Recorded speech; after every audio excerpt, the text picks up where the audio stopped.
Travis Wingate, so let's take a break from the conference talk, shall we? Enough of this Nelson is Antichrist, Oakes is preaching Lucifer, and let's talk about something else in Mormonism.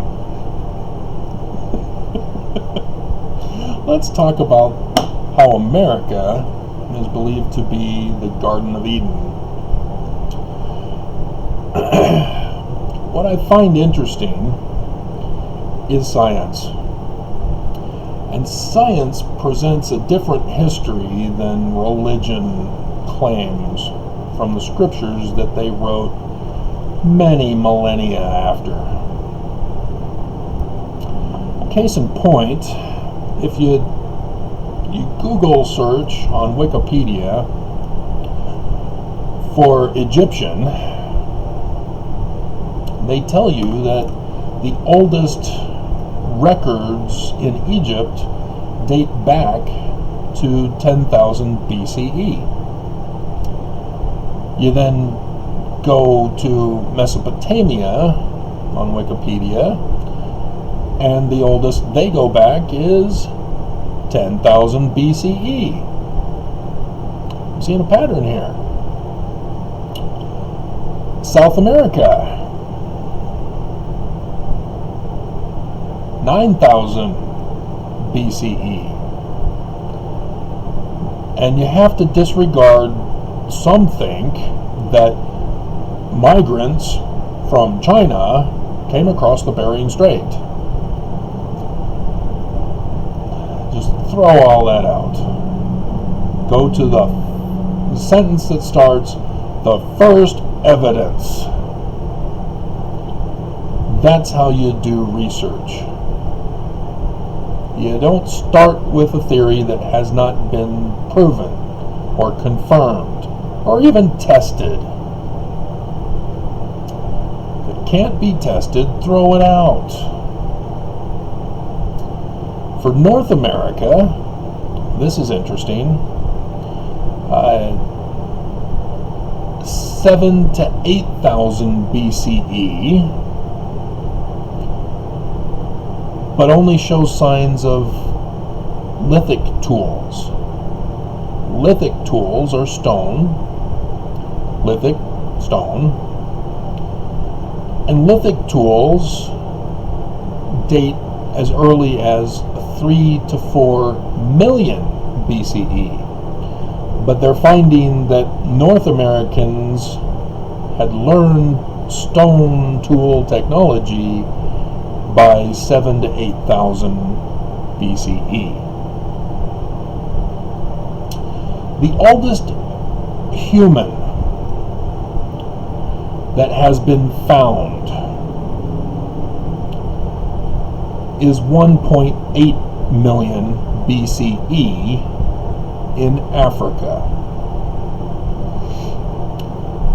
So stepping back, taking the evidence we have, we see that mankind has existed at least as far back as 3 million BCE, because we're finding their tools.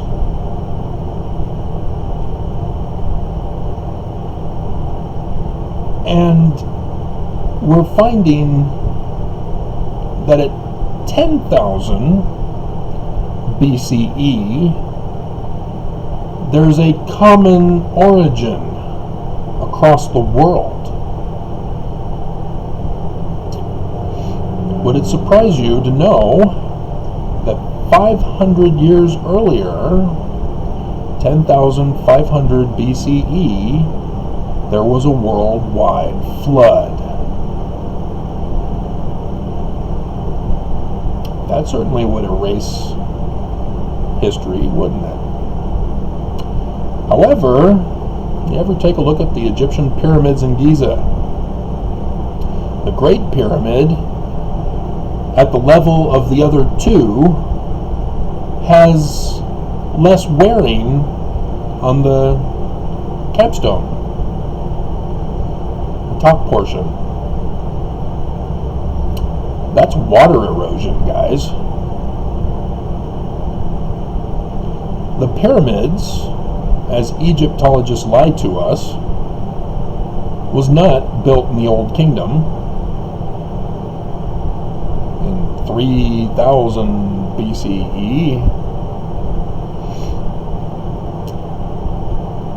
but according to its positioning and the ocean wearing, there is ocean shells and other fossils on this wearing of the pyramid. And they found whales in the Sahara Desert.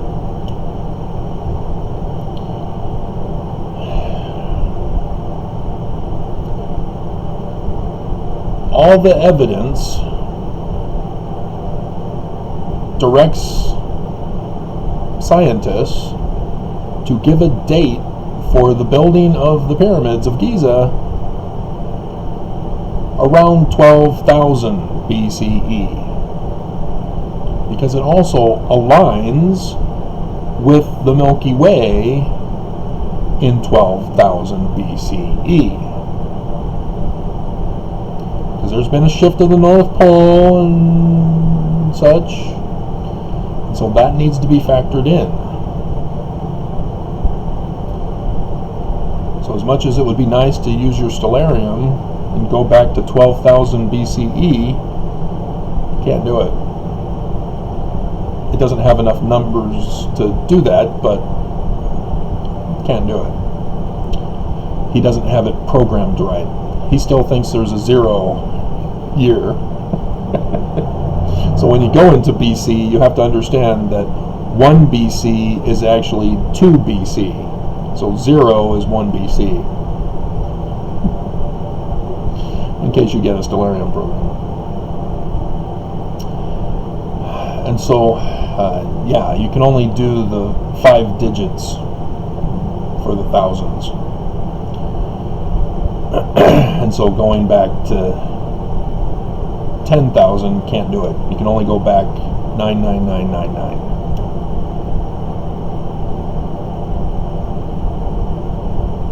No, 4 nines.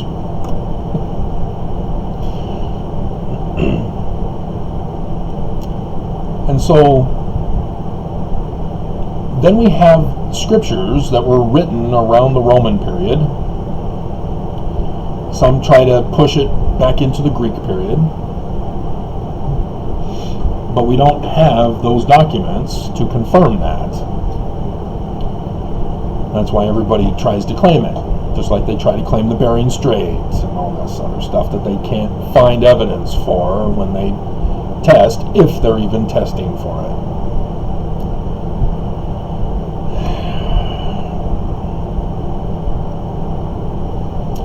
And it's quite amazing how the Egyptians have such a complete language all of a sudden that they can't find the complete language prior to 4000 BCE. And Egyptologists and Assyriologists all debate as to who's the older culture. It's Egyptian.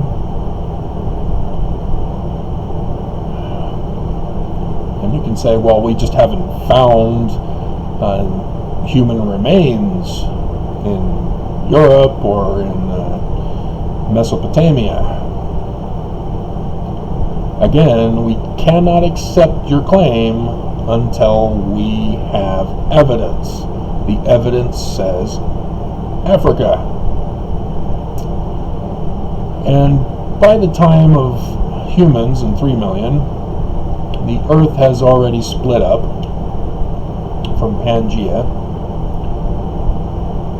and it's gone through its various phases, and then 10,500 is the global flood. And it is disturbing to me that scientists try to mock and make fun of religions by saying there is no evidence for a flood when they know there is.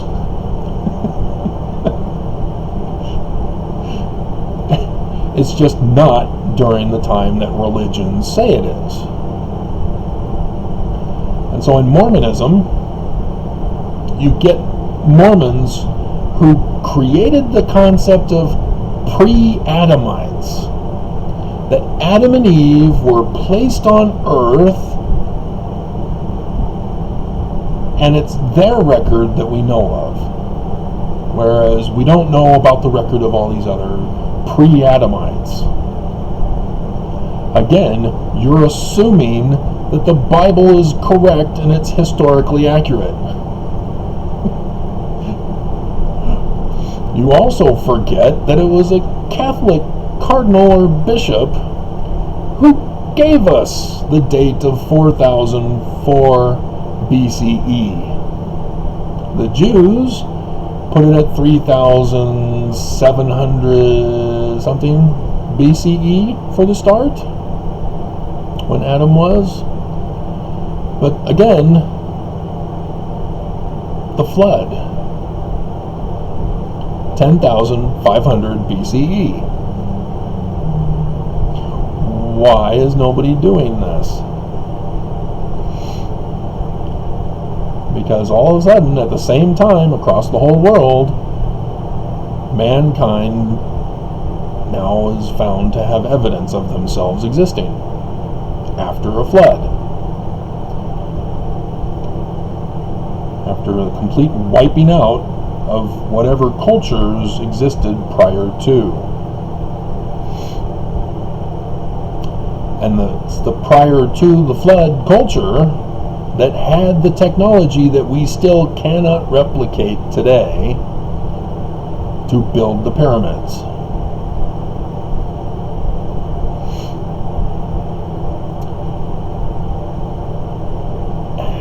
And so the Egyptian documents that have been preserved are the origin of all religions.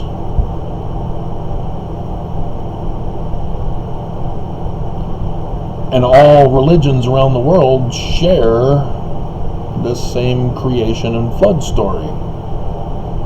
Because creation is the exact same thing as the flood story. See, the Egyptian creation story, water separated from water, dry land appears. The flood story, waters separated from waters as the dry land appears, and the Ark of the Covenant, the Ark. But you can see, that's a pattern throughout Scripture.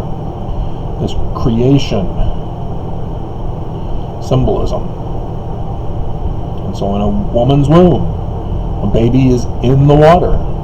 The water breaks, and out pops the baby.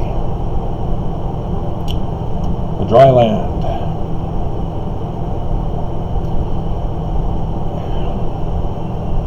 So we don't have a record of the people pre-flood. We have those post-flood who talk about it, but the records only go back to 3000 BCE. That's as far as the records go for talking about pre-flood times. Because the actual written record, we can go back to 10,000.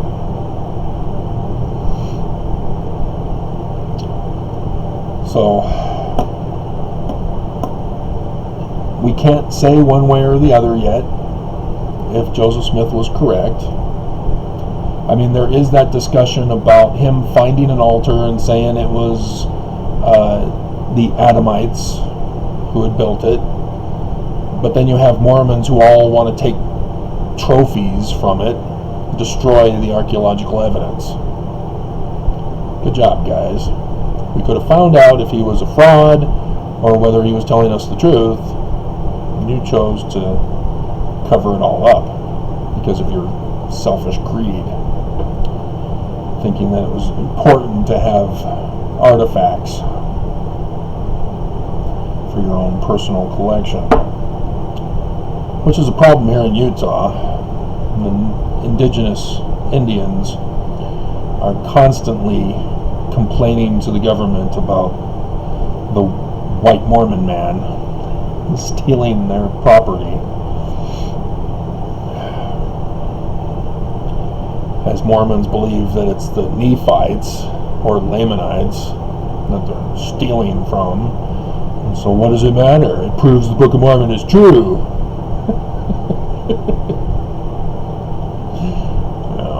Whatever. So, yeah, that was soothing and calming, rather than getting upset that Nelson's calling himself the Antichrist and Oakes is declaring the gospel of Lucifer.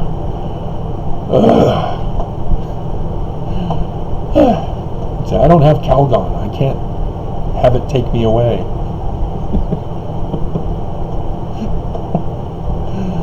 So, alrighty.